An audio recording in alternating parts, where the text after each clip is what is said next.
Vous êtes-vous déjà demandé comment certaines personnes parviennent à conserver un calme inébranlable, même lorsque tout s'écroule autour d'elles? Dans cette vidéo, je vous dévoile 10 puissants enseignements bouddhistes qui vous aideront à développer cette même sérénité. Restez jusqu'à la fin, car nous vous apprendrons non seulement à gérer le stress et l'anxiété, mais aussi à trouver la paix intérieure dans les situations les plus difficiles. De plus, à la fin de la vidéo, je partagerai une pratique que vous pouvez mettre en œuvre dès aujourd'hui pour transformer votre vie. Le bouddhisme, fort de sa sagesse ancestrale, nous offre des outils pratiques pour vivre en paix, quelles que soient les difficultés rencontrées. Aujourd'hui, je vous apprendrai à gérer le stress, à surmonter les défis, à cultiver des relations plus saines et bien plus encore.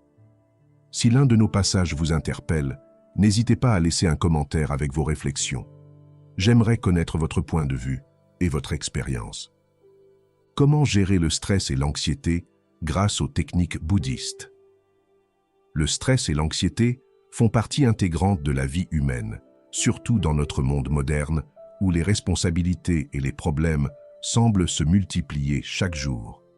Mais s'il est impossible d'éliminer complètement le stress, nous pouvons apprendre à le gérer plus efficacement. Le bouddhisme propose une série d'enseignements qui nous aident à trouver le calme au milieu du chaos et à changer notre rapport à ces émotions courantes. Ce que nous allons apprendre ici, c'est que le stress et l'anxiété ne sont pas nos ennemis, mais plutôt des guides qui nous montrent comment améliorer notre vie.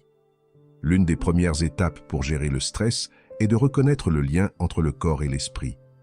Avez-vous déjà remarqué que, lorsque votre esprit est envahi par les soucis, votre corps le reflète par des tensions musculaires ou un inconfort physique? Ce qui se passe dans notre esprit se manifeste dans notre corps, et vice-versa. Cette idée, si fondamentale dans le bouddhisme, nous montre que pour apaiser notre esprit, il faut aussi prendre soin de notre corps. C'est là qu'entre en jeu l'une des techniques les plus utiles, la respiration consciente. C'est un outil incroyablement simple et pourtant puissant. C'est quelque chose que nous pouvons tous faire, où que nous soyons et quoi que nous fassions.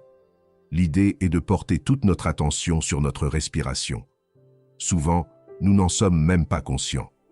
Lorsque nous sommes stressés, notre respiration a tendance à devenir rapide et superficielle, ce qui aggrave l'anxiété. Mais en pratiquant la respiration consciente, nous pouvons apaiser notre esprit et notre corps. Comment? C'est très simple. Si, à un moment de la journée, vous sentez que le stress vous envahit, essayez ceci. Arrêtez-vous une seconde, fermez les yeux si possible et soyez attentif à votre respiration. Sentez l'air entrer par le nez, remplir vos poumons, puis ressortir lentement. Concentrez-vous sur ce cycle d'inspiration et d'expiration. Vous remarquerez que, petit à petit, votre esprit s'éclaircit et que la tension commence à se dissiper. La respiration consciente n'est pas seulement efficace en temps de crise. Vous pouvez également la pratiquer tout au long de la journée. Par exemple, en allant au travail, en prenant un café ou même en faisant la queue. Plus vous la pratiquerez, plus il vous sera facile de vous y référer en cas de besoin. C'est un moyen rapide et efficace de revenir au présent. Souvent, le stress et l'anxiété naissent d'inquiétudes concernant l'avenir ou de souvenirs du passé. La respiration consciente nous ramène au présent, au seul moment que nous possédons vraiment. Parlons maintenant d'un autre enseignement bouddhiste qui peut s'avérer très utile en période de stress, l'acceptation de l'impermanence. L'une des principales causes de stress est notre besoin de contrôle, notre désir que tout se passe exactement comme prévu. Mais en réalité, rien n'est permanent dans la vie. Tout change. C'est une réalité parfois difficile à accepter, mais elle peut aussi être extrêmement libératrice. Le bouddhisme nous enseigne que tout est en constante évolution et que ce qui nous stresse aujourd'hui peut disparaître demain. Accepter que rien n'est éternel, bon ou mauvais, nous aide à lâcher prise et à laisser la vie suivre son cours. Laissez-moi vous donner un exemple. Imaginez que vous êtes dans une situation très stressante, comme un projet important au travail ou un problème familial apparemment insoluble. Il est facile de se sentir piégé dans cette situation, de penser qu'il n'y a pas d'issue. Mais en se rappelant que tout est temporaire, même les situations les plus difficiles, on peut trouver un certain soulagement. Ce problème ne durera pas éternellement. Même le stress le plus intense a une fin.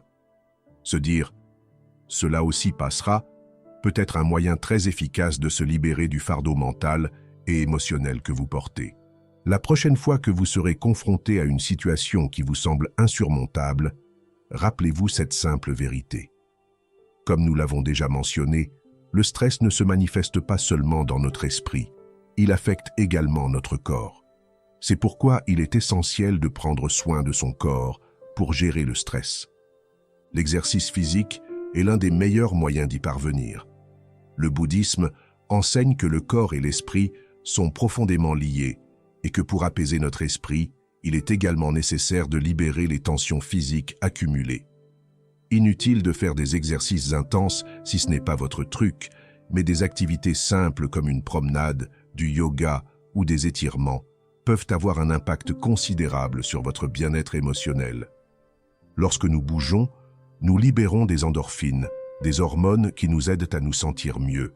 L'exercice physique permet également au corps de relâcher les tensions accumulées tout au long de la journée, ce qui contribue également à détendre l'esprit. Imaginez, vous avez eu une journée longue et stressante. Votre esprit est saturé de pensées et votre corps est tendu. Au lieu de rester figé dans cet état, prenez quelques minutes pour vous étirer ou faire une promenade. Peu importe la durée, l'important est qu'en bougeant, vous permettiez à votre esprit et à votre corps de relâcher ces tensions. Le simple fait de bouger en pleine conscience peut faire des merveilles pour votre bien-être mental. Outre l'exercice physique, il existe un autre aspect du bien-être personnel que nous sous-estimons souvent, l'alimentation consciente. Le bouddhisme nous enseigne également à prêter attention à ce que nous mangeons et à la façon dont nous le mangeons. Souvent, lorsque nous sommes stressés, nous mangeons vite fait, sans réfléchir, ou nous nous tournons vers des aliments malsains pour nous réconforter. Or, ce que nous mangeons a un impact direct sur notre bien-être. En choisissant des aliments frais et sains et en mangeant en pleine conscience, nous nourrissons non seulement notre corps, mais aussi notre esprit. Je vous invite à essayer quelque chose lors de votre prochain repas. Au lieu de vous précipiter, prenez quelques minutes pour savourer votre repas. Observez les couleurs, les odeurs, les saveurs. Ressentez comment chaque bouchée nourrit votre corps. Manger en pleine conscience est non seulement bon pour la digestion, mais cela permet aussi de se déconnecter des soucis et de se concentrer sur l'instant présent. Enfin, je voudrais vous parler du pouvoir des relations. Parfois, le stress et l'anxiété s'intensifient parce que nous avons l'impression de devoir tout porter seul. Mais le bouddhisme nous rappelle que nous ne sommes pas seuls. Des relations saines et un soutien mutuel sont essentiels à notre santé émotionnelle. Partager nos inquiétudes avec une personne de confiance peut soulager considérablement notre stress. N'hésitez pas à demander de l'aide lorsque vous en avez besoin. Votre entourage peut être une source incroyable de soutien et de soulagement dans les moments difficiles. Les relations que nous cultivons influencent également notre façon d'affronter les difficultés. En nous entourant de personnes qui nous comprennent et nous soutiennent, nous créons un environnement empreint de compassion et de compréhension. Alors, si vous sentez que le stress vous envahit, n'hésitez pas à en parler. Parfois, tout ce dont nous avons besoin, c'est d'une oreille attentive. Si cette réflexion vous a été utile, n'hésitez pas à aimer la vidéo. Cela nous permettra d'atteindre davantage de personnes susceptibles de bénéficier de ces enseignements. Respiration consciente pour apaiser l'esprit. L'un des piliers les plus puissants du bouddhisme pour trouver sérénité et équilibre au quotidien est la respiration consciente.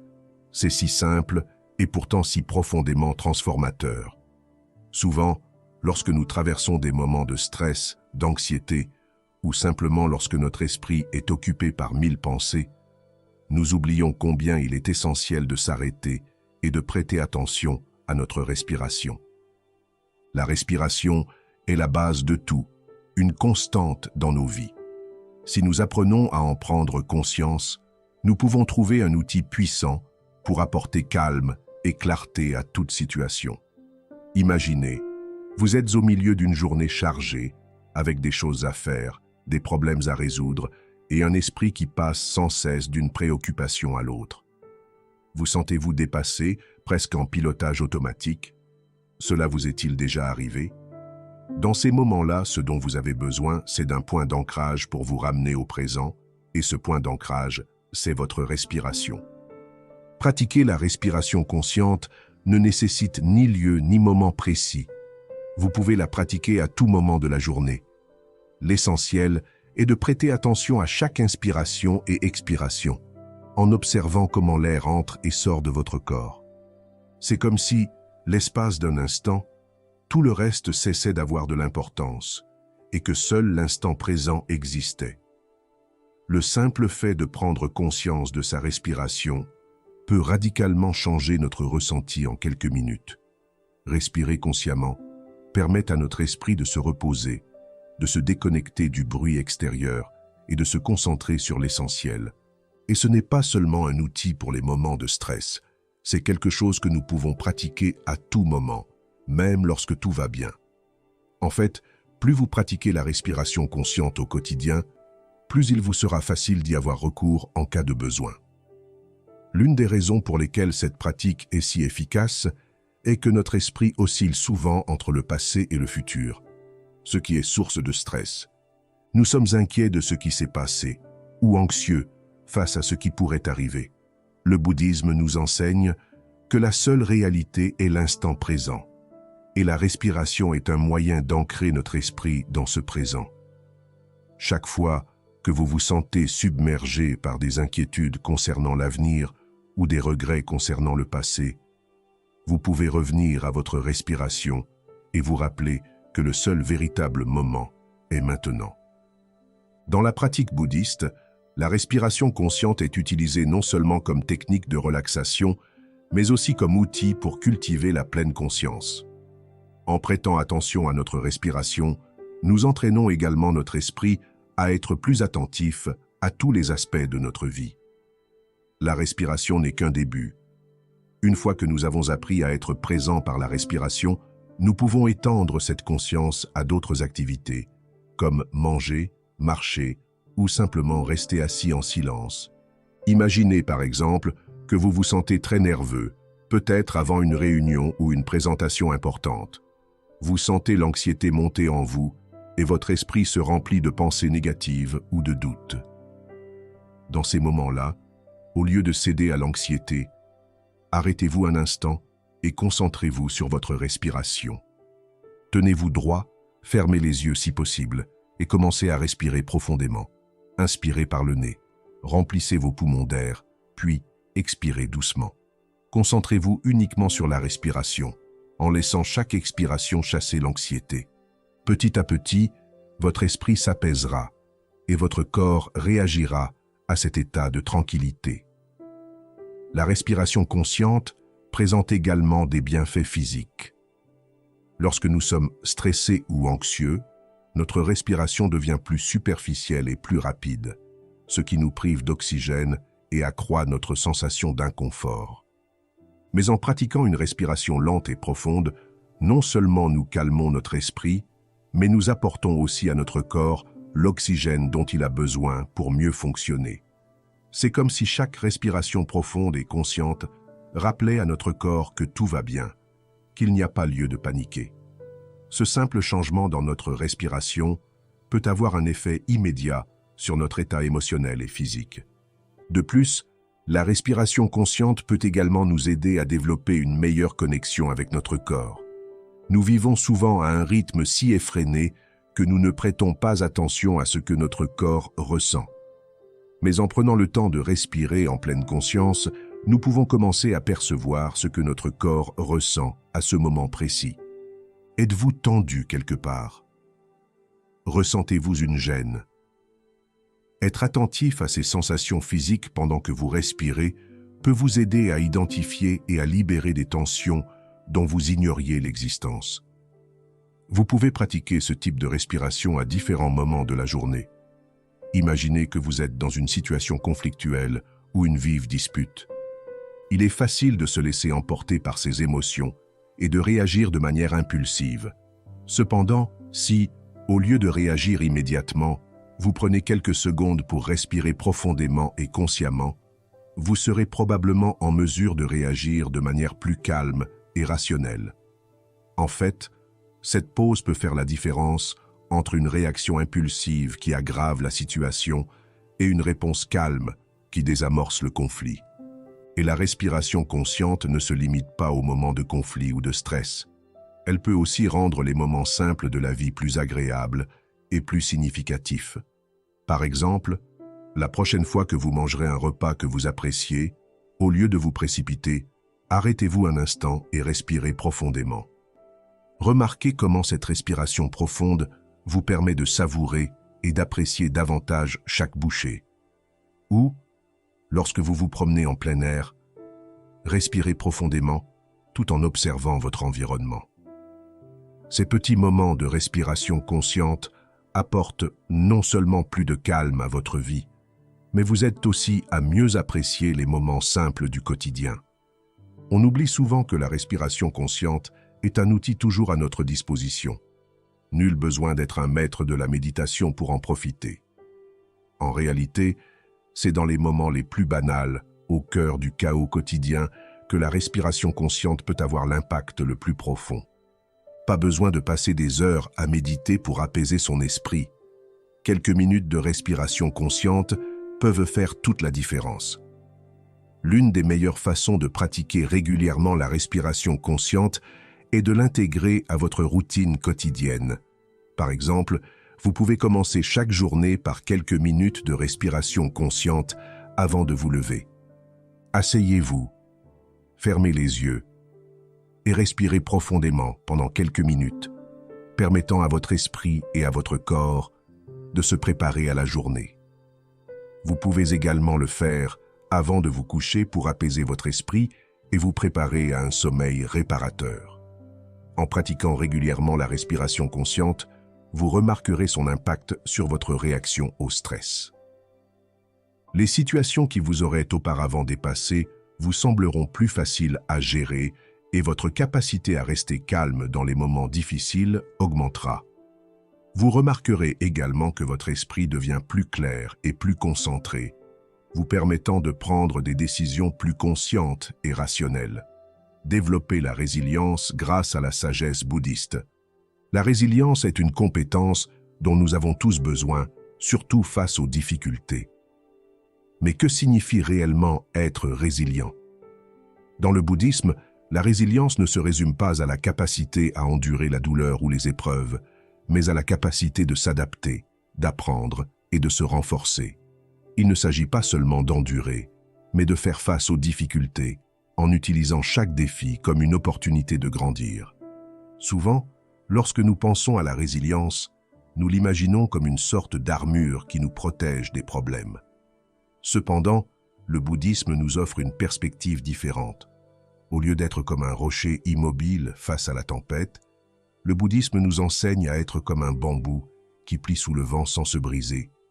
Cette flexibilité, cette capacité à s'adapter sans résistance à tout ce qui se présente, est la véritable clé de la résilience. Pour commencer à développer la résilience d'un point de vue bouddhiste, la première chose à faire est d'accepter la réalité des défis. Souvent, la douleur et la souffrance s'intensifient parce que nous les combattons, car nous refusons d'accepter que les difficultés font partie de la vie. Le bouddhisme nous enseigne que la souffrance fait inévitablement partie de l'existence. Aucune vie n'est exempte de difficultés, mais nous pouvons choisir comment les affronter. Lorsque nous cessons de résister et commençons à accepter ce que nous ne pouvons pas contrôler, nous libérons une grande quantité d'énergie que nous utilisions auparavant dans cette lutte constante. Le bouddhisme nous aide à développer notre résilience grâce au détachement. Cela ne signifie pas que nous cessons de ressentir ou de nous inquiéter, mais plutôt que nous apprenons à ne pas nous attacher aux conséquences. Lorsque nous sommes trop attachés à nos désirs, Tout écart par rapport à ce plan peut nous causer une immense souffrance. Mais lorsque nous acceptons que le changement est inévitable et que nous ne pouvons pas toujours contrôler ce qui se passe, nous devenons plus flexibles et donc plus résilients. En apprenant à lâcher prise sur ce qui échappe à notre contrôle, nous commençons à considérer les défis non pas comme des obstacles, mais comme des opportunités d'apprentissage et d'évolution. Imaginez que vous soyez confronté à un défi majeur dans votre vie. Il peut s'agir d'un problème au travail ou d'une difficulté relationnelle. Il est facile de se sentir dépassé et de penser que la situation est injuste ou que les choses devraient être différentes. Mais le bouddhisme nous invite à accepter la situation telle qu'elle est, non par résignation, mais en comprenant que si nous ne pouvons pas changer les circonstances, nous pouvons adapter notre réaction. Cette capacité à adapter notre attitude à ce que nous ne pouvons pas contrôler est l'un des piliers de la résilience. Le concept d'impermanence, déjà évoqué dans les chapitres précédents, joue un rôle fondamental dans le développement de la résilience. En gardant à l'esprit que tout, y compris les difficultés, est temporaire, nous pouvons surmonter les épreuves avec plus d'aisance. Nous savons que, quelle que soit la difficulté du moment présent, celui-ci aussi passera.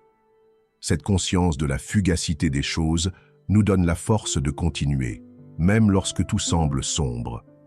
Tout au long de notre vie, nous serons confrontés à des moments difficiles qui nous donneront l'impression de ne plus pouvoir continuer. Mais le bouddhisme nous rappelle que la résilience ne signifie pas éviter la douleur ou les problèmes, mais plutôt trouver la force intérieure de continuer. Et comment trouver cette force? Par la pleine conscience, la méditation et la concentration sur le présent. En nous concentrant sur l'ici et maintenant, nous cessons de nous inquiéter de l'avenir et réalisons que nous avons la capacité d'affronter n'importe quelle situation, une étape à la fois. Prendre soin de son corps et de son esprit est un autre outil puissant pour développer sa résilience. Lorsque nous sommes épuisés physiquement ou mentalement, il est beaucoup plus difficile d'affronter les défis de la vie. C'est pourquoi il est essentiel de prendre soin de notre santé physique par l'exercice, l'alimentation et le repos. L'exercice physique renforce non seulement notre corps, mais libère également les tensions et procure un sentiment de bien-être. La pratique d'activités relaxantes, comme le yoga ou la méditation, nous aide à retrouver équilibre et clarté mentale, nous permettant d'affronter les défis avec plus de sérénité. Mais la résilience se construit aussi grâce aux relations. Dans le bouddhisme, la communauté et l'entraide sont très importants. Face aux difficultés, il est facile de se sentir seul, comme si personne ne comprenait ce que l'on traverse.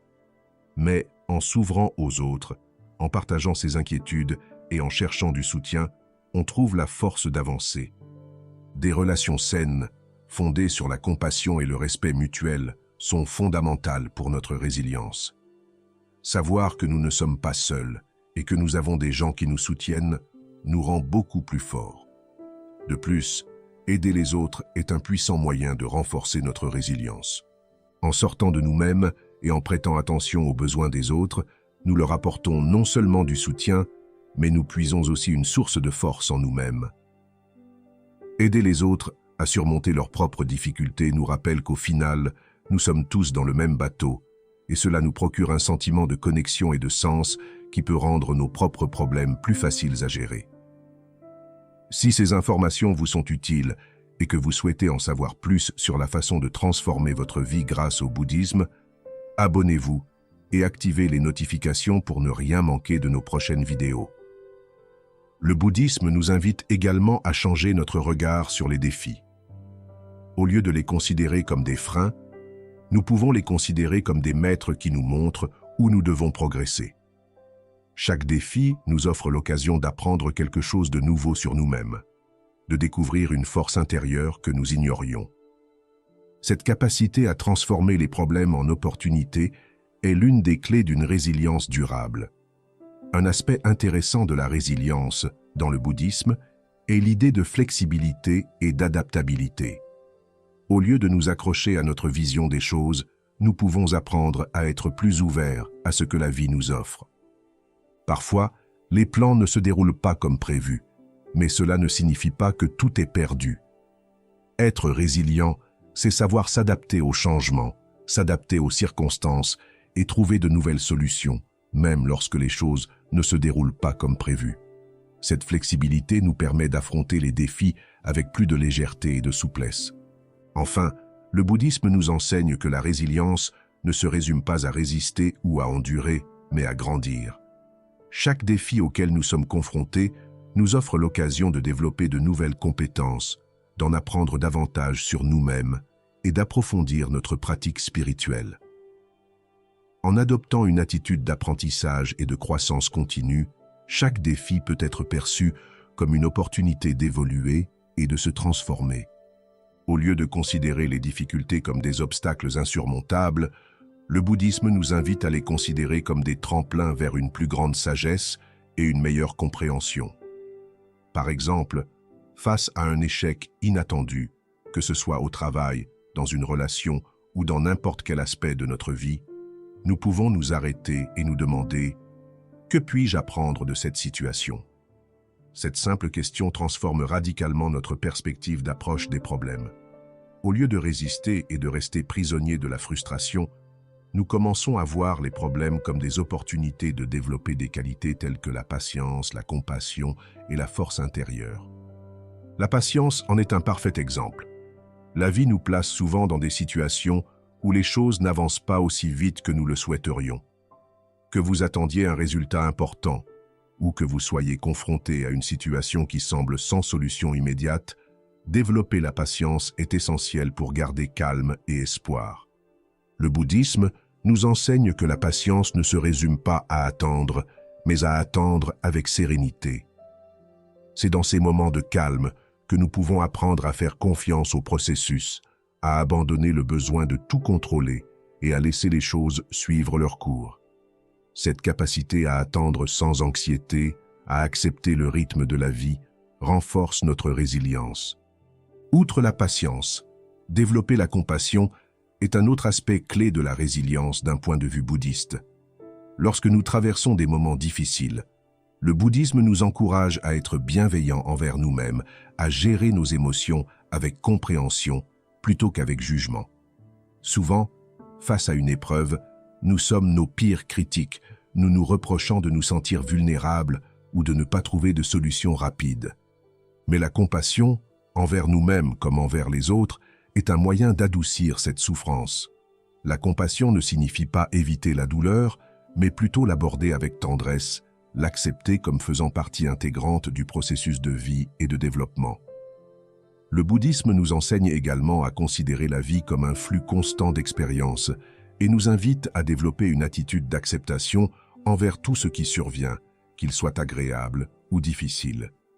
Au lieu de rejeter l'inconfort, nous apprenons à vivre avec lui, à l'observer sans réagir impulsivement. Ce concept s'appelle l'équanimité, qui est la capacité à maintenir son calme et sa stabilité émotionnelle, quelles que soient les circonstances extérieures. L'équanimité nous permet de traverser les hauts et les bas de la vie sans nous laisser emporter par eux, ce qui renforce considérablement notre résilience. Faire face à la perte, à la déception ou à l'échec avec sérénité ne signifie pas ne pas ressentir la douleur, mais plutôt la vivre sans s'y laisser submerger, sachant que la douleur ne définit pas notre existence. Un autre aspect fondamental de la résilience bouddhiste est la détermination. Avoir un but clair dans la vie, une direction ou un sens qui donne du sens à ce que nous faisons, est essentiel pour rester fort face aux difficultés. Le bouddhisme nous encourage à découvrir ce qui est vraiment important pour nous et à y concentrer notre énergie. Cet objectif peut être personnel, comme améliorer une compétence ou approfondir notre pratique spirituelle, ou plus large, comme servir les autres. Lorsque nous avons un objectif clair, les difficultés ne nous abattent pas facilement, car nous savons où nous allons. Enfin, le bouddhisme nous rappelle que la résilience n'est pas un objectif atteint une fois pour toutes. C'est quelque chose que nous cultivons chaque jour, par la pratique constante de la pleine conscience, de la méditation, en prenant soin de notre corps et de notre esprit, et en construisant des relations fondées sur le soutien mutuel. Ce n'est pas une fin en soi, mais un processus continu d'apprentissage et de transformation. Chaque défi auquel nous sommes confrontés nous offre l'occasion de renforcer notre résilience. Il ne s'agit pas d'être parfait ou de ne pas ressentir la douleur, mais d'apprendre à se relever à chaque chute, de découvrir de nouvelles façons de s'adapter et de garder espoir même dans les moments les plus sombres. La véritable résilience ne se limite pas à ce que nous pouvons endurer, mais à la façon dont nous pouvons nous épanouir grâce à ce que nous avons vécu. L'art du détachement. Comment vivre sans attachement. Le détachement est l'un des enseignements les plus profonds et transformateurs du bouddhisme. Souvent, le mot « détachement » peut paraître froid ou distant, mais dans le contexte bouddhiste, le détachement ne signifie pas être dénué d'émotions, ni se déconnecter des personnes et des choses que l'on aime. Le détachement est plutôt une façon de vivre plus librement, de se libérer des attentes, des résultats et des possessions qui, au final, nous causent de la souffrance. Le détachement nous permet de profiter de la vie sans en être esclave. Lorsqu'on parle de détachement, il faut d'abord comprendre qu'une grande partie de la souffrance humaine découle de l'attachement. Nous nous accrochons aux choses, aux gens, aux situations et surtout à nos attentes quant à la façon dont les choses devraient être. Mais la réalité est que tout change. Le bouddhisme nous rappelle constamment l'impermanence de la vie. Les gens changent, les choses changent, et les circonstances ne sont pas éternelles. En nous accrochant à l'illusion de pouvoir contrôler ces changements ou les empêcher, nous créons des souffrances inutiles. Pensez par exemple à une relation dans laquelle vous avez placé toutes vos attentes et tous vos désirs. Il est naturel de vouloir que les personnes que nous aimons soient toujours là et que nos relations soient toujours parfaites. Mais dans la vraie vie, les gens évoluent, les sentiments changent et parfois les relations se terminent. Lorsque nous nous accrochons à l'idée que les choses devraient se passer d'une certaine manière, tout écart par rapport à cette attente peut être source de grande souffrance. Le détachement, en revanche, nous invite à apprécier les relations et les personnes pour ce qu'elles sont dans l'instant présent, sans chercher à les forcer à répondre à nos attentes. Au lieu de craindre le changement, le détachement nous permet de l'accompagner. Le détachement n'est pas un rejet de la vie ou des gens, mais une façon plus sage d'y entrer en relation. Il nous apprend à être présents et à profiter de ce que nous avons sans nous y accrocher désespérément. Lorsque nous comprenons que rien n'est permanent, nous pouvons savourer pleinement l'instant présent, car nous n'avons plus peur de perdre ce que nous avons, ni de contrôler l'avenir. Un exemple clair de l'efficacité du détachement est la perte. Qu'il s'agisse de la perte d'un être cher, d'un emploi ou même d'une situation de vie autrefois confortable, l'attachement à ces personnes ou à ces choses peut engendrer une douleur intense. Mais le bouddhisme nous enseigne que la douleur de la perte est naturelle, elle fait partie de la nature humaine. Cependant, la souffrance supplémentaire qui découle du refus d'accepter cette perte ou de la lutte contre la réalité est évitable. Le détachement nous aide à accepter la perte comme faisant partie de la vie, sans être consumé par le chagrin ou la peur de l'avenir. En pratiquant le détachement, nous ne cessons pas d'aimer les autres, ni de valoriser ce que nous avons, mais nous apprenons à aimer sans possessivité. Aimer sans attachement signifie désirer le meilleur pour les autres et pour soi-même, sans chercher à s'accrocher à eux ni à contrôler leurs actions. C'est un amour libre de conditions, d'attentes et de peurs. Ce type d'amour est libérateur tant pour celui qui le pratique que pour celui qui le reçoit. L'un des éléments les plus importants du détachement est la capacité à lâcher prise. Lâcher prise n'est pas chose facile. Nous nous accrochons aux choses, aux gens et à nos idées sur la façon dont les choses devraient être.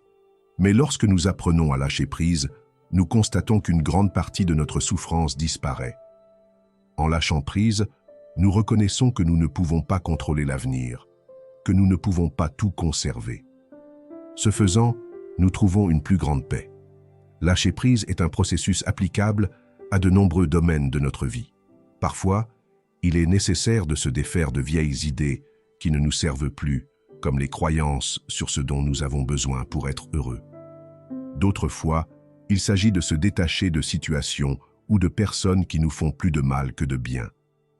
Il ne s'agit pas de ne pas ressentir de douleur ou de ne pas s'en soucier, mais plutôt de ne pas se laisser dominer par ses émotions et nous enfermer dans nos attentes. Le détachement se manifeste également dans notre relation aux objets matériels. Nous vivons dans une société qui accorde une grande importance aux possessions et il est facile de tomber dans le piège de croire qu'il nous faut plus de choses pour être heureux. Mais le détachement matériel nous rappelle que rien ne peut nous apporter un bonheur durable. Certes, il est naturel de profiter du confort, mais lorsqu'on s'attache trop aux possessions, on finit par en devenir esclave. Le détachement matériel nous permet d'apprécier les choses sans les laisser nous définir. Le minimalisme, par exemple, est une expression moderne de cet enseignement bouddhiste sur le détachement matériel. Il s'agit de simplifier notre vie, de se débarrasser du superflu et de trouver le contentement dans la simplicité plutôt que de toujours aspirer à plus. En pratiquant le détachement des choses matérielles, nous constatons que nous avons plus de place pour ce qui compte vraiment, nos relations, notre paix intérieure et notre développement personnel. Le détachement s'applique également à nos attentes et à nos objectifs. Nous nous attachons souvent tellement à une idée de réussite, à un objectif particulier, que tout écart en cours de route est ressenti comme un échec. Mais le bouddhisme nous encourage à nous fixer des objectifs sans nous laisser obséder par le résultat. Il s'agit de faire de notre mieux à chaque instant, sans s'accrocher au succès ni craindre l'échec. Cela ne signifie pas que nous ne devons pas nous efforcer d'atteindre nos objectifs, mais plutôt que nous ne devons pas laisser notre bonheur dépendre uniquement de ces résultats. En pratiquant le détachement, nous commençons à vivre plus léger. Nous devenons plus flexibles, plus ouverts au changement et plus disposés à accepter la vie telle qu'elle est. Nous réalisons que nous ne pouvons pas tout contrôler, et c'est normal. Le détachement nous libère de la peur constante de perdre ce que nous avons et nous permet de vivre pleinement le présent, sans le poids du passé ni les inquiétudes concernant l'avenir. Un aspect important du détachement dans le bouddhisme est la compassion. En apprenant à nous détacher de nos propres attentes et désirs, nous développons également une plus grande compassion envers les autres. Nous sommes conscients que nous sommes tous confrontés à nos propres difficultés et que l'attachement est une source commune de souffrance. Pratiquer le détachement nous libère et améliore nos relations, car nous cessons de vouloir contrôler les autres et les acceptons tels qu'ils sont. Le détachement est un art qui demande du temps et de la pratique. Mais une fois que nous commençons à le comprendre et à l'appliquer dans nos vies, nous découvrons une liberté dont nous ignorions l'existence. Cela nous permet de vivre plus pleinement, avec moins de souffrance et avec une plus grande capacité à accepter la vie telle qu'elle est. Pratiquer le détachement nous libère du poids des attentes, nous aide à lâcher prise sur ce qui ne nous sert plus et nous apprend à savourer plus intensément le moment présent. Et si dès aujourd'hui, nous commencions à lâcher prise, à pratiquer le détachement et à vivre plus librement, en trouvant le bonheur dans la simplicité. Le concept de simplicité est l'un des principes fondamentaux du bouddhisme et l'une des clés pour une vie plus épanouissante et heureuse. Dans le monde moderne, où tout semble tourner autour de la consommation et du désir constant d'en avoir plus, il est facile de perdre de vue ce qui nous procure véritablement le bonheur. On nous a appris que le bonheur vient de l'accumulation, de la réussite, de l'atteinte d'objectifs et de la quête constante de la prochaine grande réussite. Et si tout cela n'était pas nécessaire au bonheur véritable? Le bouddhisme nous invite à revenir à la simplicité, à trouver la paix et le contentement dans les choses les plus essentielles de la vie. Vivre simplement ne signifie pas tout abandonner ni vivre dans l'austérité, mais plutôt apprendre à apprécier ce que nous avons déjà et à valoriser les petites choses. Au lieu de remplir notre vie d'objets et de distractions, le bouddhisme nous invite à simplifier, à éliminer le superflu et à faire place à ce qui compte vraiment. Le bonheur, selon cet enseignement, ne vient pas de la réduction de notre vie, mais de la suppression du superflu et de la concentration sur l'essentiel. La première étape pour trouver le bonheur dans la simplicité est de ralentir. Nous vivons dans une société qui valorise la rapidité et la productivité. Nous sommes toujours occupés, pressés d'un endroit à l'autre, et prenons rarement le temps de nous arrêter et de savourer l'instant présent. Mais en ralentissant, en nous autorisant à être attentifs à ce que nous faisons, nous découvrons que nous n'avons pas besoin de grand-chose pour être heureux. Imaginez-vous assis pour savourer un repas, attentif à chaque bouchée, ou en train de faire une promenade tranquille, profitant simplement du paysage. Ces moments simples, vécus en pleine conscience, peuvent être étonnamment satisfaisants. Un autre aspect important de la simplicité est d'apprendre à se détacher des attentes sociales quant au bonheur. Dès notre plus jeune âge, on nous apprend que pour être heureux, il faut réussir, gagner de l'argent, avoir une grande maison ou une nouvelle voiture. Mais combien de fois avons-nous accompli l'une de ces choses pour finalement réaliser que le bonheur qu'elle procure est temporaire? Le bouddhisme nous invite à remettre en question ces croyances et à rechercher le bonheur dans ce qui est déjà présent dans nos vies. Cela ne signifie pas que nous ne pouvons pas avoir d'aspiration ou de désir, mais il s'agit de ne pas laisser notre bonheur dépendre entièrement de ces réalisations. Le minimalisme, en tant que philosophie de vie, a gagné en popularité ces dernières années et s'inscrit profondément dans les enseignements bouddhistes sur la simplicité. Il s'agit de vivre avec moins et d'apprécier davantage ce que l'on a déjà. Le minimalisme ne consiste pas seulement à réduire ses possessions matérielles, mais aussi à simplifier sa vie mentale. Notre esprit est rempli de pensées, de soucis et de distractions inutiles qui nous éloignent du moment présent. Pratiquer la simplicité d'esprit signifie se libérer des distractions et se concentrer sur ce qui compte vraiment. Un exercice simple consiste à analyser sa vie, tant matériellement que mentalement, et à se demander « qu'est-ce qui ne m'apporte plus de valeur ?»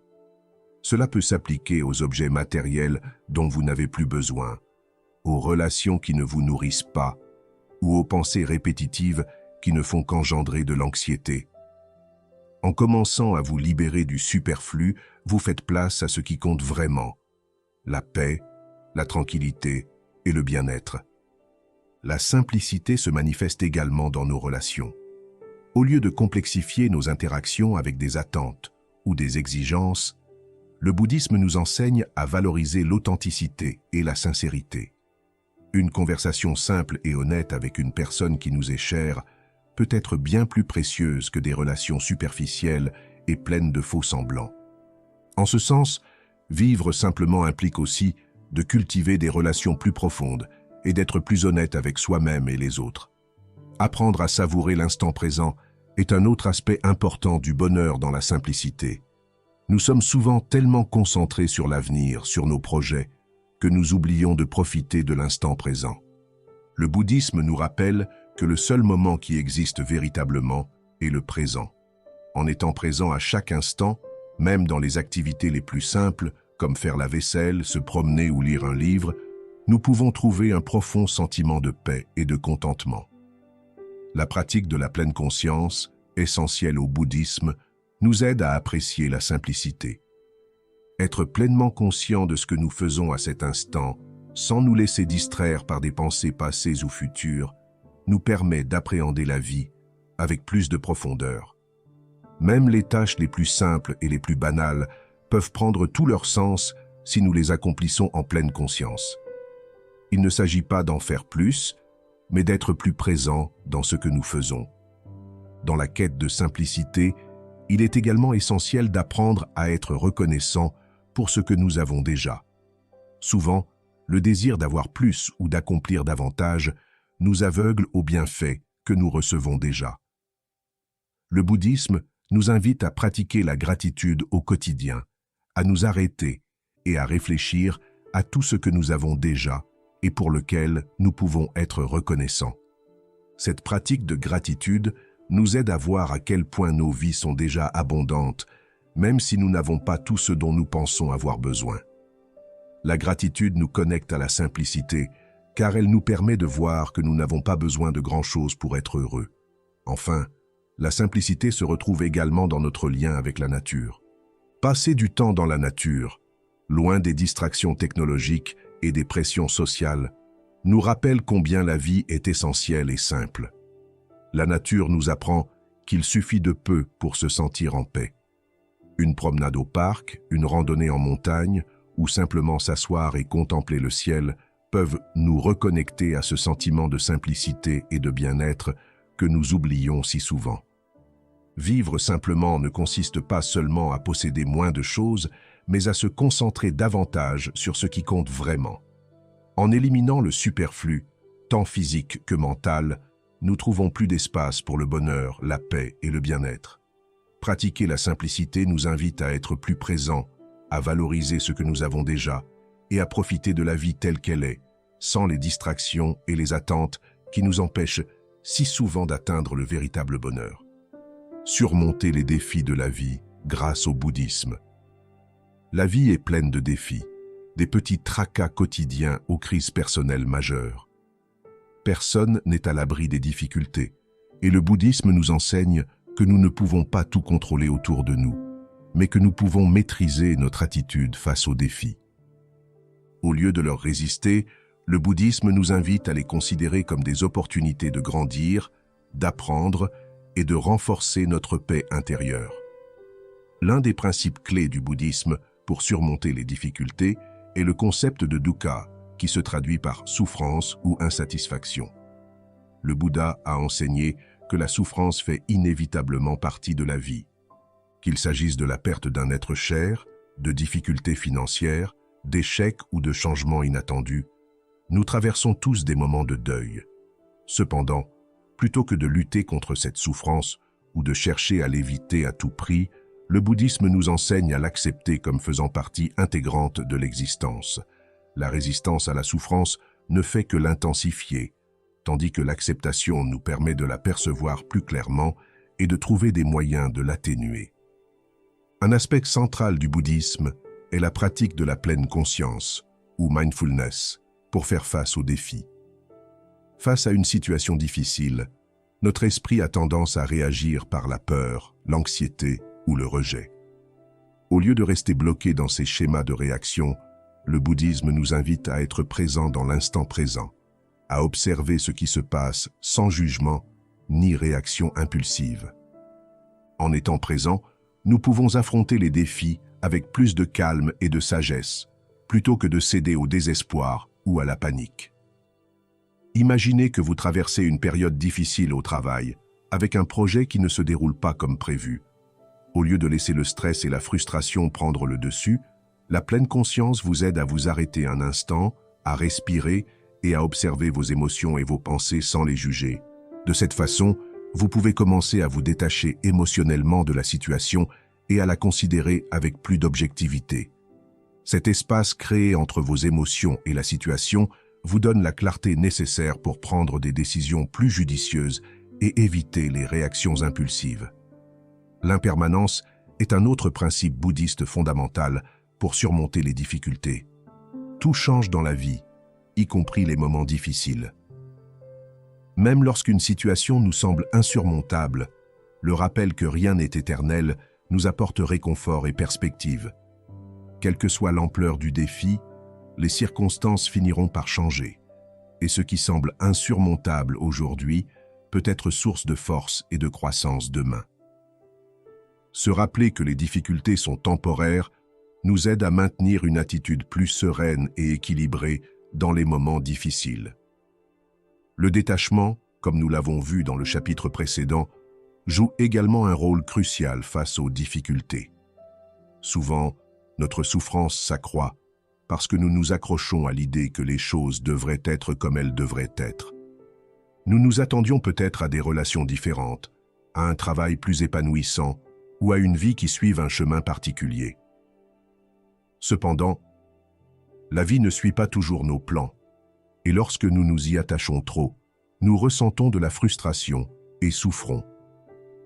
Pratiquer le détachement nous permet de laisser tomber ces attentes et d'accepter la vie telle qu'elle est, avec ses hauts et ses bas.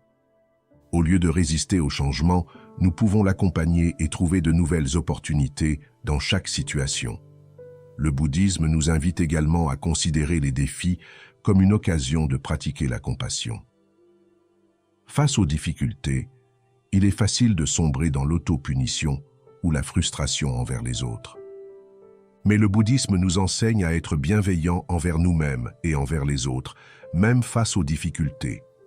Pratiquer la compassion en période d'épreuve signifie être patient avec soi-même, reconnaître ses limites et ses erreurs sans jugement. De même, il nous invite à être compréhensifs envers les autres, en comprenant que chacun est aux prises avec ses propres luttes intérieures. Un autre principe bouddhiste essentiel pour surmonter les difficultés est la résilience. Comme nous l'avons vu au chapitre 3, la résilience ne consiste pas à éviter la douleur ou les problèmes, mais plutôt à apprendre à s'y adapter et à en tirer des leçons. Chaque défi auquel nous sommes confrontés est une occasion de renforcer notre esprit et notre âme. En adoptant une attitude de curiosité et d'apprentissage face aux difficultés, plutôt que de rejeter et de résister, nous pouvons transformer chaque problème en une précieuse leçon. Avoir un but est également un outil puissant pour surmonter les défis. Lorsqu'on a un but clair dans la vie, une raison pour laquelle on se lève chaque matin, les défis deviennent plus faciles à gérer. Le bouddhisme nous invite à trouver notre raison d'être, qu'elle soit personnelle, spirituelle ou au service d'autrui, et à l'utiliser comme un point d'ancrage dans les moments difficiles. Lorsque nous savons où nous allons et pourquoi nous le faisons, il est plus facile de rester ferme face à l'adversité. Enfin, le bouddhisme nous enseigne que surmonter les difficultés n'est pas une tâche solitaire. Le soutien communautaire et les relations bienveillantes sont essentiels à notre résilience. Partager nos difficultés avec les autres, rechercher un soutien émotionnel et offrir de l'aide à ceux qui traversent également des moments difficiles nous renforce. En tissant des liens avec les autres et en créant des liens de compassion et de compréhension, nous trouvons le soutien nécessaire pour aller de l'avant. Les épreuves de la vie sont inévitables, mais le bouddhisme nous offre un chemin pour les affronter avec plus de sagesse, de sérénité et de compassion. En pratiquant la pleine conscience, le détachement, l'acceptation de l'impermanence et la résilience, nous pouvons transformer les moments les plus difficiles en opportunités de grandir et de renforcer notre esprit, en cultivant des relations saines et enrichissantes. Dans notre quête d'une vie épanouissante et équilibrée, les relations jouent un rôle fondamental. Le bouddhisme reconnaît que les êtres humains sont des êtres sociaux et que nos relations avec les autres peuvent être une source inestimable de joie et de soutien, mais aussi, si elles ne sont pas gérées avec soin, une source de souffrance. Cultiver des relations saines et enrichissantes est essentiel à notre paix intérieure et à notre croissance spirituelle, et les enseignements bouddhistes nous offrent des outils précieux pour y parvenir. L'un des principes les plus importants du bouddhisme concernant les relations est le concept d'interdépendance. Cela signifie que nous sommes tous connectés et que nos actes et nos paroles ont un impact sur les autres. Lorsque nous comprenons que nos vies sont étroitement liées à celles de ceux qui nous entourent, nous prenons davantage conscience de l'impact de nos actions sur les autres. Plutôt que de considérer nos relations avec égoïsme ou avec ce que nous pouvons en retirer, le bouddhisme nous invite à être attentifs et compatissants dans nos interactions. En cultivant cette conscience, nos relations gagnent en sens et en authenticité. La compassion est au cœur de toute relation saine, selon la perspective bouddhiste.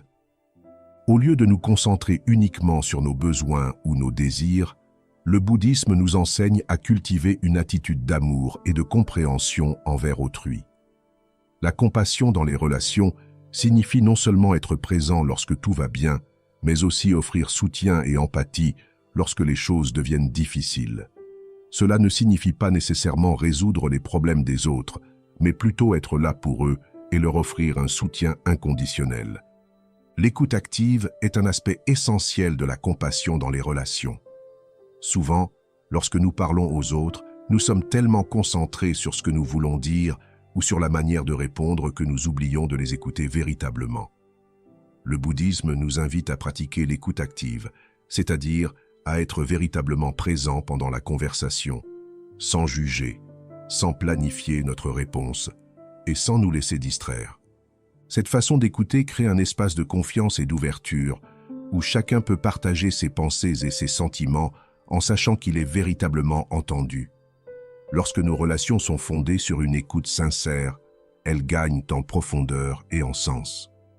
Le bouddhisme accorde également une grande importance au respect dans les relations. Le respect est un pilier fondamental de toute relation saine, que ce soit avec ses amis, sa famille ou ses collègues.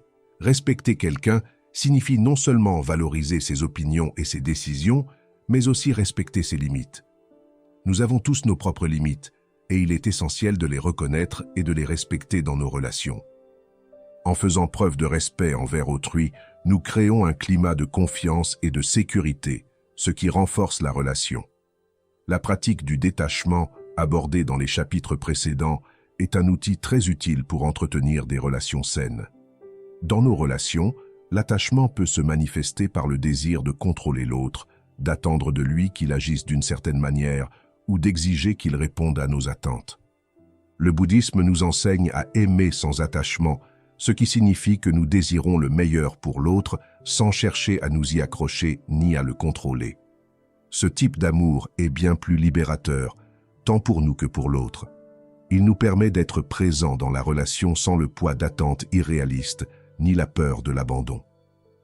Le pardon est un autre élément essentiel à la construction de relations profondes. Nous faisons tous des erreurs, et dans nos relations, il y aura inévitablement des moments où nous nous blesserons mutuellement, intentionnellement ou non. Pratiquer le pardon nous libère non seulement du poids du ressentiment, mais renforce également la relation.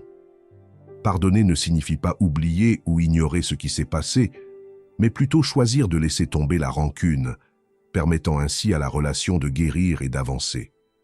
Le bouddhisme nous enseigne que s'accrocher au ressentiment ne fait qu'accroître la souffrance, tandis que le pardon nous donne la liberté d'avancer avec un esprit et un cœur plus légers. Un autre enseignement bouddhiste applicable aux relations est l'importance de cultiver l'empathie. L'empathie est la capacité à se mettre à la place de l'autre, à essayer de voir le monde de son point de vue. En pratiquant l'empathie, nos relations s'approfondissent, car nous comprenons mieux ce que l'autre ressent ou vit. Cela nous permet de réagir avec plus d'amour et de compassion, créant ainsi un lien plus fort. Grâce à l'empathie, nous pouvons offrir notre soutien de manière plus significative, car nous ne réagissons pas simplement à nos propres émotions, mais comprenons véritablement les besoins de l'autre. La pleine conscience est un autre outil puissant que nous pouvons appliquer dans nos relations. Souvent, nous sommes physiquement présents avec les personnes que nous aimons, mais notre esprit est ailleurs, préoccupé par le travail, les problèmes ou nos propres préoccupations. Le bouddhisme nous invite à être pleinement présents aux autres. En pratiquant la pleine conscience dans une relation, nous sommes pleinement présents à l'autre sans distraction. Cela renforce non seulement la relation, mais nous permet aussi de mieux apprécier la compagnie de l'autre. Enfin, le bouddhisme nous enseigne que des relations saines demandent du temps et des efforts. Tel un jardin, nos relations ont besoin d'être entretenues et soignées pour grandir et s'épanouir. Cela implique de passer du temps de qualité avec les personnes que nous apprécions, de témoigner notre reconnaissance pour leur présence dans nos vies et de travailler sur les aspects de notre relation qui nécessitent d'être renforcés. La gratitude joue ici un rôle important. Nous tenons souvent nos relations pour acquises, mais en pratiquant la gratitude, nous nous rappelons la chance que nous avons d'avoir ces personnes dans notre vie. Être reconnaissant pour ce que nous avons renforce les liens et nous rappelle la valeur des relations humaines. Les relations sont un aspect essentiel de notre vie, et le bouddhisme nous offre des outils puissants pour les cultiver de manière saine et significative. Grâce à la compassion, au respect, à l'empathie et au détachement, nous pouvons construire des relations fondées sur la confiance et l'amour sincère. Les relations saines ne sont pas parfaites, mais elles nous permettent d'apprendre à grandir ensemble, à nous soutenir mutuellement et à donner le meilleur de nous-mêmes sans attente ni exigence. Si cette réflexion vous intéresse, n'hésitez pas à aimer la vidéo. Cela nous permettra de toucher davantage de personnes susceptibles de bénéficier de ces enseignements. le pouvoir du silence et de la méditation dans le bouddhisme. Le silence et la méditation sont deux pratiques profondément liées dans le bouddhisme et jouent toutes deux un rôle crucial pour notre bien-être mental, émotionnel et spirituel. Dans le monde moderne, constamment submergé par l'information, le bruit et les distractions, trouver des moments de silence est plus important que jamais. La pratique du silence et de la méditation nous aide non seulement à réduire le stress, mais nous permet également de nous reconnecter à notre moi intérieur et de retrouver la clarté et le calme qui nous habitent déjà. Dans le contexte du bouddhisme, le silence ne se résume pas à l'absence de bruit. C'est un état de calme mental, une pause dans le dialogue intérieur incessant que notre esprit entretient habituellement. Souvent, lorsque nous sommes silencieux, notre esprit continue de parler, rempli d'inquiétudes, de pensées répétitives et d'émotions qui nous empêchent d'être complètement en paix. Le silence que recherche le bouddhisme va au-delà. C'est un silence qui naît du contrôle de l'esprit, de la capacité à observer nos pensées sans se laisser emporter par elles. C'est dans cet état de silence que nous trouvons le véritable calme intérieur. Le bruit mental est l'un des principaux obstacles auxquels nous sommes confrontés lorsque nous essayons de méditer ou simplement de nous détendre. Avez-vous déjà ressenti cela lorsque vous décidez de vous asseoir en silence? Votre esprit se remplit de pensées. C'est tout à fait normal. L'esprit est habitué à être constamment actif, mais le but du silence et de la méditation n'est pas de stopper complètement les pensées, mais plutôt de les observer sans y réagir. Dans le bouddhisme, on enseigne que nos pensées ne sont pas des ennemis, mais qu'il ne faut pas non plus les laisser nous contrôler. Par le silence et la méditation, nous pouvons apprendre à nous dissocier de ces pensées et à ne pas nous laisser entraîner par elles. La méditation est l'outil le plus puissant pour cultiver ce silence intérieur. Il existe de nombreuses formes de méditation dans le bouddhisme, mais elles ont toutes en commun l'objectif d'apaiser l'esprit et de développer une plus grande conscience. La méditation est non seulement utile pour se détendre, mais elle nous aide aussi à voir le monde et nous-mêmes avec plus de clarté. En méditant, nous créons un espace où nous pouvons observer nos émotions et nos pensées sans jugement, ce qui nous permet de réagir aux situations de la vie avec plus de sagesse et moins de réactivité. Une forme de méditation très courante dans le bouddhisme est la méditation vipassana, qui se concentre sur l'observation attentive de la respiration et des sensations corporelles. Dans cette pratique, vous vous asseyez simplement en silence et observez comment l'air entre et sort de votre corps, ainsi que les différentes parties de votre corps ressenties dans l'instant présent. Vous ne cherchez pas à changer quoi que ce soit, vous vous contentez d'observer. À mesure que vous poursuivez votre pratique, vous remarquerez que votre esprit devient plus calme et plus concentré. Cette simple pratique d'observation consciente peut avoir un impact profond sur votre bien-être émotionnel et mental. Une autre forme de méditation est la méditation metta, ou méditation de bienveillance. Ici, au lieu de simplement observer votre respiration, concentrez-vous sur la génération de sentiments d'amour et de compassion envers vous-même et les autres. Vous commencez par vous souhaiter du bien, puis à vos proches, et enfin, vous exprimez ces sentiments d'amour et de bienveillance envers tous. Cette pratique vous aide non seulement à développer la compassion et l'empathie, mais aussi à ouvrir votre cœur, créant un état de paix intérieure qui se reflète dans vos relations avec les autres. Grâce à la méditation et au silence, nous commençons à cultiver la conscience de soi. Nous prenons davantage conscience de nos schémas de pensée, de nos émotions et de nos réactions aux situations de la vie quotidienne. Cette conscience de soi est essentielle à notre développement personnel et spirituel, car elle nous permet de briser les habitudes inconscientes qui nous font souffrir. En restant assis en silence et en observant notre esprit, nous commençons à voir plus clairement ce qui nous motive, ce qui nous inquiète et ce dont nous devons nous libérer. Le silence nous offre également l'occasion d'écouter notre moi intérieur. Dans le monde moderne, où la distraction est la norme, nous perdons souvent le contact avec nos véritables besoins et désirs. Nous nous laissons emporter par les attentes extérieures, les opinions des autres et le bruit constant du quotidien.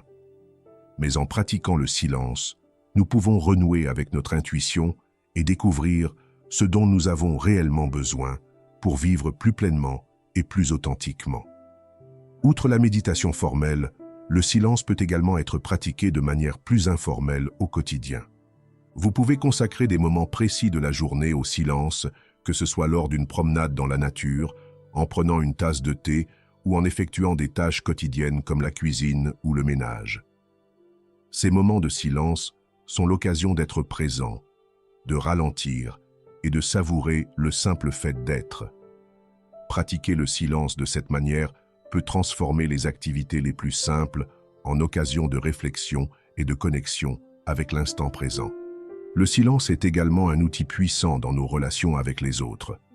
Nous ressentons souvent le besoin de le combler par des mots, mais le bouddhisme nous enseigne que le silence partagé peut être une forme profonde de connexion. Être silencieux avec quelqu'un, sans se sentir obligé de parler, peut créer un espace d'intimité et de présence que les mots ne peuvent pas toujours créer. Apprendre à apprécier le silence dans nos relations nous aide à mieux comprendre ce qui doit vraiment être dit et ce qui peut rester dans le silence. Enfin, il est important de souligner que, dans le bouddhisme, le silence ne signifie pas éviter les problèmes ni fuir les émotions difficiles. Au contraire, il nous offre l'espace nécessaire pour mieux gérer ces émotions. Le silence nous permet de ressentir la douleur, la tristesse ou la frustration sans nous laisser submerger par elles. Il nous permet d'observer ces émotions avec une distance salutaire, sans les réprimer ni nous laisser envahir par elles. Ce silence est profondément apaisant, car il nous permet de ressentir pleinement, sans nous laisser enfermer dans la souffrance. Dans le bouddhisme, le silence et la méditation ne sont pas seulement des pratiques visant à réduire le stress, mais de puissants outils pour transformer notre relation à nous-mêmes et au monde qui nous entoure. Grâce au silence, nous retrouvons la clarté, le calme et la sagesse qui existent déjà en nous, mais qui sont souvent obscurcis par le bruit du quotidien.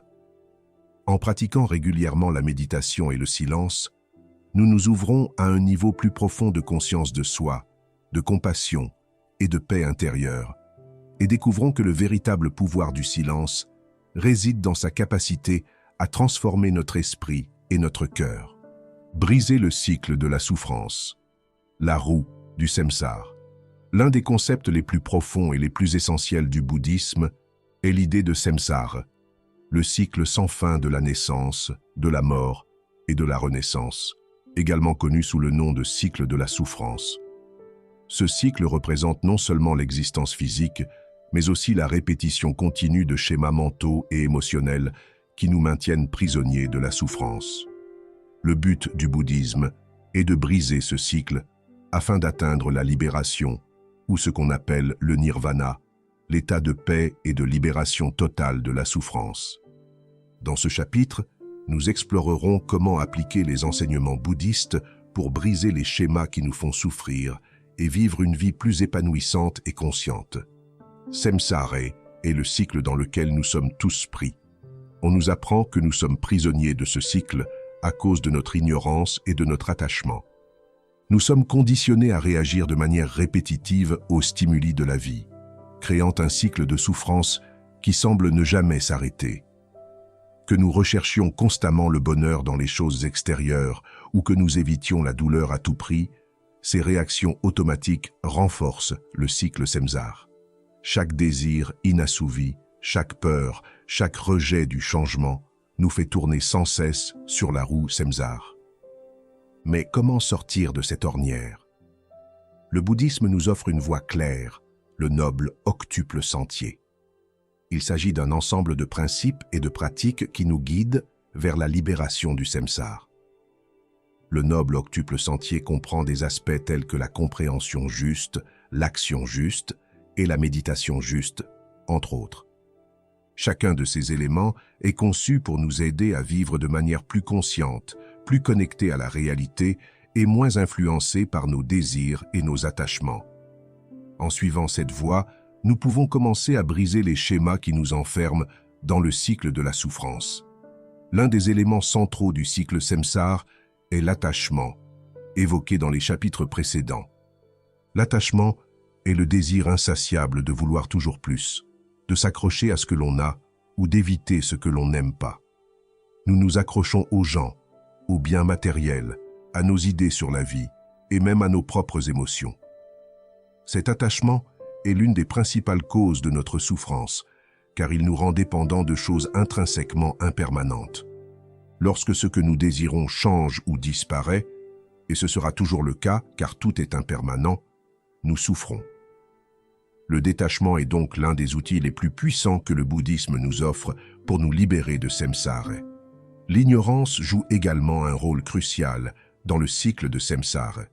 Dans le bouddhisme, l'ignorance ne désigne pas simplement un manque de connaissances, mais une incompréhension de la véritable nature de la réalité. Nous croyons que les choses sont permanentes, que notre identité est figée et que nous pouvons trouver un bonheur durable dans les biens matériels ou les circonstances extérieures. Mais c'est une illusion. Le bouddhisme nous enseigne que tout est impermanent et qu'il n'existe pas de soi fixe auquel s'accrocher.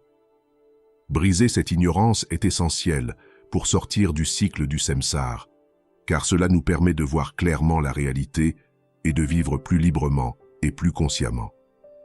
Pour briser cette ignorance, le bouddhisme nous invite à pratiquer la méditation et la pleine conscience. Grâce à la méditation, nous pouvons entraîner notre esprit à voir les choses telles qu'elles sont, sans le filtre de nos émotions, de nos désirs et de nos préjugés. La méditation nous aide à observer nos pensées et nos émotions sans y réagir, ce qui nous permet de voir plus clairement comment notre esprit fonctionne et comment nous nous enfermons dans des schémas de souffrance. En développant cette conscience de soi, nous commençons à nous libérer de l'ignorance qui nous maintient dans le cycle du samsara. Un autre enseignement bouddhiste fondamental pour briser le cycle du samsara est la pratique du non-soi, ou anatta. Ce concept nous enseigne que l'idée d'un soi distinct et permanent est une illusion. En réalité, nous sommes une série de processus interdépendants et en constante évolution. Il n'existe pas de moi fixe auquel s'accrocher, et plus nous cherchons à nous définir ou à nous accrocher à une identité, plus nous souffrons. En cessant de nous identifier à un moi fixe, nous cessons de réagir automatiquement aux circonstances de la vie, ce qui nous libère du cycle de l'apitoiement sur soi. Le bouddhisme enseigne également que la compassion est un outil puissant pour briser le cycle de la souffrance. Souvent, la souffrance nous pousse à nous concentrer uniquement sur nous-mêmes, sur nos propres difficultés et désirs. Mais le bouddhisme nous invite à regarder au-delà de nous-mêmes et à développer de la compassion pour les autres. En pratiquant la compassion, nous prenons conscience que tous les êtres sont prisonniers du même cycle de souffrance que nous, et cela nous connecte à une vérité plus profonde. En cultivant la compassion, nous aidons non seulement les autres à soulager leurs souffrances, mais nous réduisons aussi les nôtres en nous libérant de l'égoïsme et de l'attachement qui nous enferment dans le samsara. Développer la sagesse est un autre élément clé pour briser le cycle du samsara. Le bouddhisme nous enseigne que la sagesse est la compréhension profonde de la véritable nature de la réalité, l'impermanence, la souffrance et l'absence de soi fixe. Cette sagesse n'est pas une simple connaissance intellectuelle, mais une compréhension directe et expérientielle qui naît de la pratique de la méditation et de la pleine conscience. En développant cette sagesse, nous commençons à voir la vie plus clairement et à nous libérer des illusions qui nous enferment dans le samsara. Le karma, la loi de cause à effet, est un élément fondamental du cycle SEMSARE. Nos actions, nos pensées et nos paroles ont des conséquences sur notre vie présente et future. Le bouddhisme nous enseigne qu'en cultivant des actions et des pensées positives, nous pouvons changer notre karma et, à terme, nous libérer du samsara. Cela implique d'agir avec compassion, honnêteté et générosité, non seulement envers les autres, mais aussi envers nous-mêmes. En pratiquant un karma positif, nous commençons à semer les graines de la libération plutôt que celles de la souffrance. En fin de compte, la libération du samsara ne se fait pas du jour au lendemain. Elle exige pratique, patience et dévouement. Le bouddhisme nous enseigne que chaque instant est une opportunité d'avancer sur le chemin de la libération. Grâce à la méditation, au détachement, à la compassion et à la sagesse, nous commençons à briser les schémas qui nous enferment dans le cycle de la souffrance. Et chaque fois que nous parvenons à lâcher prise un peu plus, chaque fois que nous cultivons un peu plus de sagesse, nous nous rapprochons de la libération totale. Samsara est un cycle dans lequel nous sommes tous plongés, mais le bouddhisme nous offre les outils pour le briser et accéder à une vie plus libre et plus paisible. Grâce à la pratique du noble sentier octuple, à la méditation et au développement de la sagesse et de la compassion, nous pouvons commencer à nous libérer des schémas répétitifs qui nous font souffrir et trouver une libération durable, transformant ainsi notre vie par le karma et le lien de cause à effet. L'un des principes fondamentaux du bouddhisme est la loi du karma, qui décrit la relation entre nos actions, nos pensées et leurs conséquences. Le karma, fondamentalement, est la loi de cause à effet, et il nous enseigne que nos vies sont façonnées non seulement par les circonstances extérieures, mais aussi par nos actions au fil du temps. Le karma est un concept complexe, mais c'est aussi un puissant outil de développement personnel et spirituel, car il nous rappelle que chacune de nos décisions, aussi insignifiantes soient-elles, a un impact à long terme. Le karma n'est pas une punition ou une récompense imposée par une force extérieure, mais plutôt le résultat naturel de nos actions. Si nous agissons avec compassion, honnêteté et bienveillance, ces actions créent des conditions favorables à notre bien-être. Si nous agissons avec égoïsme, violence ou ignorance, ces actions engendrent de la souffrance, tant pour nous-mêmes que pour les autres. En ce sens, le karma n'est pas quelque chose de prédestiné ou d'immuable, c'est plutôt quelque chose que nous pouvons influencer et changer par nos choix conscients. L'une des idées fausses les plus courantes sur le karma est qu'il agit immédiatement ou de manière linéaire. En réalité, le karma ne produit pas toujours des résultats instantanés, ni comme on l'attend. Parfois, les effets de nos actions peuvent mettre du temps à se manifester, ou se manifester de manière inattendue. Cela fait partie de la complexité du karma, qui s'entremêle dans un réseau infini de causes et de conditions. Cependant, le bouddhisme nous enseigne que si nous ne pouvons contrôler tous les résultats, nous pouvons contrôler nos intentions et nos actions dans le présent. Le bouddhisme nous invite à cultiver un karma positif, c'est-à-dire à agir conformément aux principes de l'éthique bouddhiste, tels que la compassion, la générosité, la patience et l'effort juste. Cultiver un karma positif, c'est semer les graines d'une vie plus harmonieuse, non seulement pour nous-mêmes, mais aussi pour ceux qui nous entourent. Un geste simple mais intentionnel, comme aider une personne dans le besoin ou faire preuve de gentillesse au quotidien, peut avoir un effet cumulatif au fil du temps. Le karma ne se limite pas aux grandes décisions de la vie, mais aussi aux petits gestes que nous posons au quotidien. Un aspect essentiel du karma est que nos actions affectent non seulement notre présent, mais peuvent aussi influencer notre avenir, voire nos vies futures, selon les enseignements bouddhistes. Dans le cycle du samsara, chaque vie est liée aux actions et aux choix des vies antérieures. Cela signifie que le karma accumulé dans cette vie peut influencer nos expériences futures. Bien que ce concept de vie passée et future ne soit pas accepté par tous, dans le contexte du bouddhisme, il nous rappelle que nos actions ont un impact durable et que nous devons agir avec sagesse et responsabilité. Un autre aspect important du karma est son lien avec l'intention. Dans le bouddhisme, non seulement les actions physiques ou verbales sont valorisées, mais aussi les intentions qui les sous-tendent.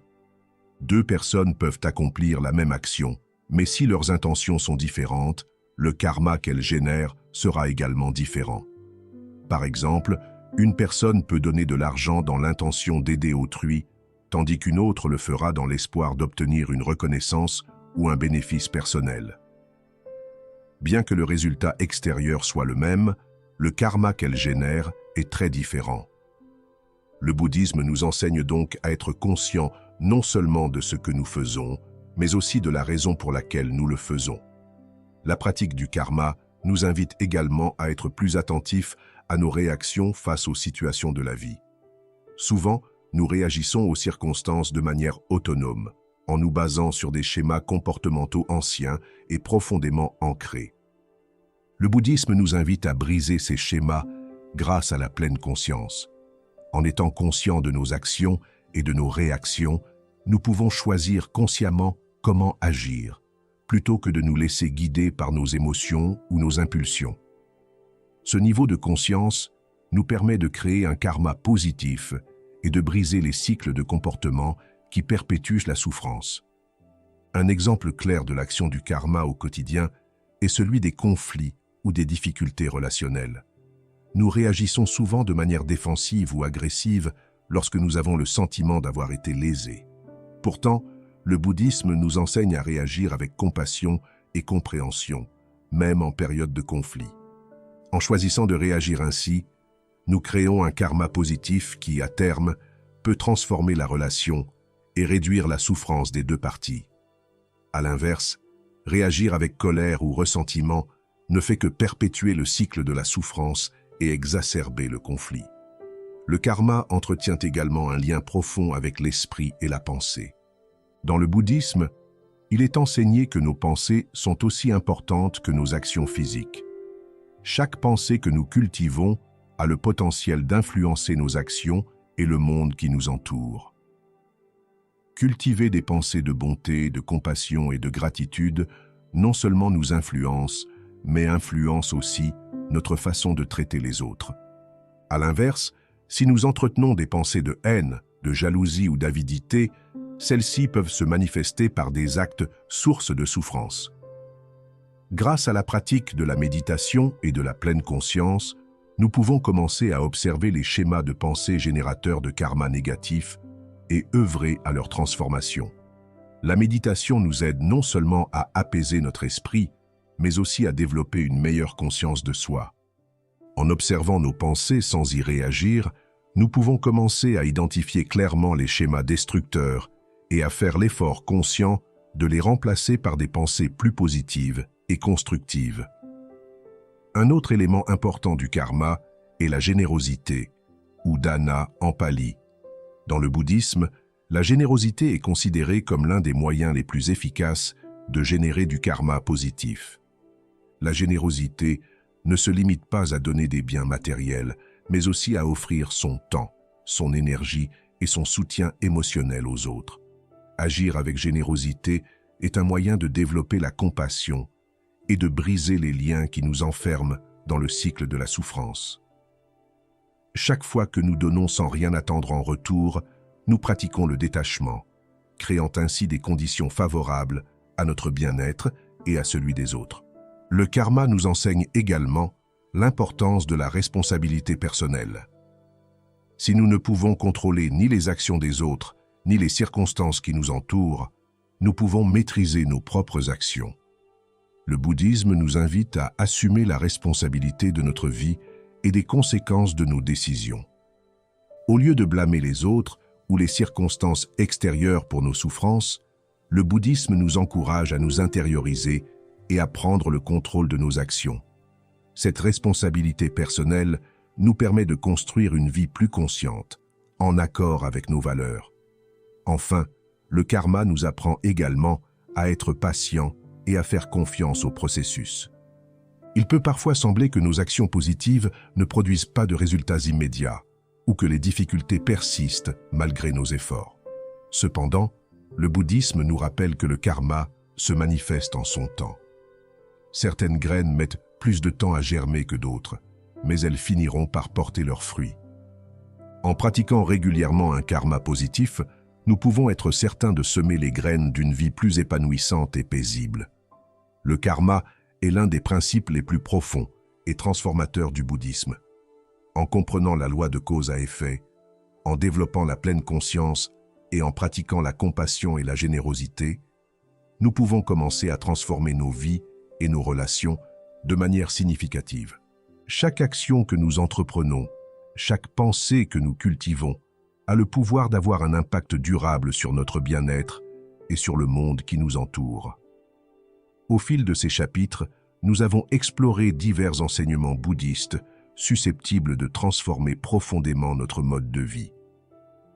De l'importance de la respiration consciente au pouvoir de briser le cycle de la souffrance dans le samsara, chaque pratique offre un guide pour trouver la paix, la compassion et l'équilibre au cœur de la complexité de la vie moderne. Le bouddhisme nous enseigne que, même si nous ne pouvons éviter les défis et les difficultés, nous pouvons changer notre relation avec eux. Grâce à la méditation, au détachement, au karma et à la pratique de la pleine conscience, nous pouvons apprendre à vivre plus consciemment et finalement, à nous libérer de la souffrance. L'un des messages les plus importants du bouddhisme est que le changement et la transformation sont possibles pour tous. Peu importe à quel point nous nous sentons prisonniers de nos schémas de souffrance, il existe toujours une issue si nous sommes prêts à regarder en nous-mêmes, à accepter qui nous sommes et à faire les efforts nécessaires pour améliorer notre vie. Chaque petit pas sur le chemin de la compréhension de soi et de l'épanouissement personnel nous rapproche un peu plus de la libération de la souffrance.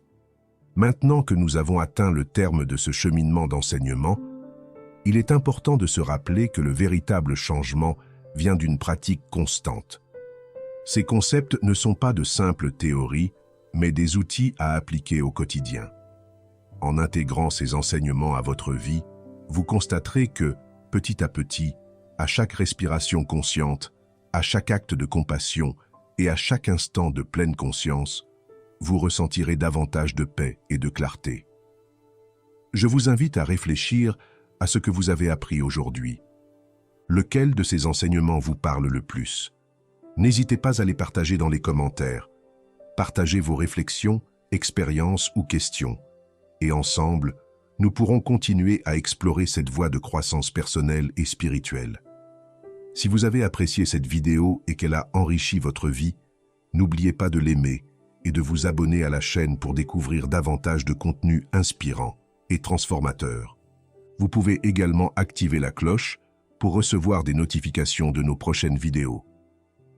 Partagez également cette vidéo avec vos amis ou votre famille qui, selon vous, pourraient bénéficier de ces enseignements. Ensemble, nous pouvons créer une communauté de personnes engagées à vivre une vie plus consciente et épanouissante. Rendez-vous dans la prochaine vidéo.